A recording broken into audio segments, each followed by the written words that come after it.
L'affaire Charles Dexter Ward, d'après Howard Phillips Lovecraft.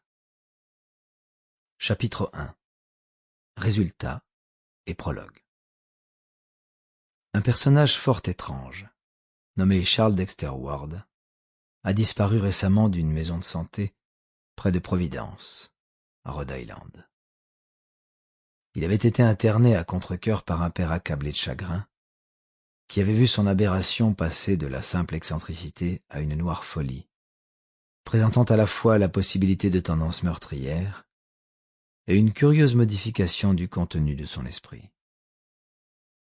Les médecins s'avouent complètement déconcertés par son cas, car il présentait des bizarreries physiques autant que psychologiques. En premier lieu, le malade paraissait beaucoup plus vieux qu'il ne l'était. À vrai dire, les troubles mentaux vieillissent très vite ceux qui en sont victimes. Mais le visage de ce jeune homme de 26 ans avait pris une expression subtile que seuls possèdent les gens très âgés. En second lieu, ses fonctions organiques montraient un curieux désordre. Il n'y avait aucune symétrie entre sa respiration et les battements de son cœur. Sa voix était devenue un murmure à peine perceptible.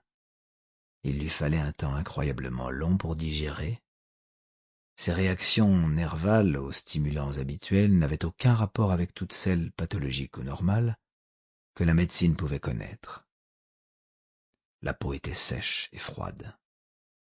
Sa structure cellulaire semblait exagérément grossière et lâche. Une grosse tache de naissance en forme d'olive avait disparu de sa hanche gauche, tandis qu'apparaissait sur sa poitrine un signe noir très étrange qui n'existait pas auparavant. Tous les médecins s'accordent à dire que le métabolisme du sujet avait été retardé d'une façon extraordinaire. Sur le plan psychologique également, Charles Ward était unique.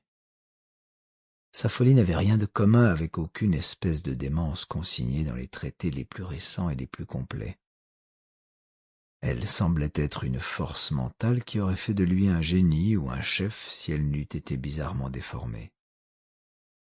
Le docteur Willett, médecin de la famille Ward, affirme que les facultés mentales du malade, si on les mesurait par ses réactions à tous les sujets autres que celui de sa démence, s'étaient bel et bien accrues depuis le début de sa maladie.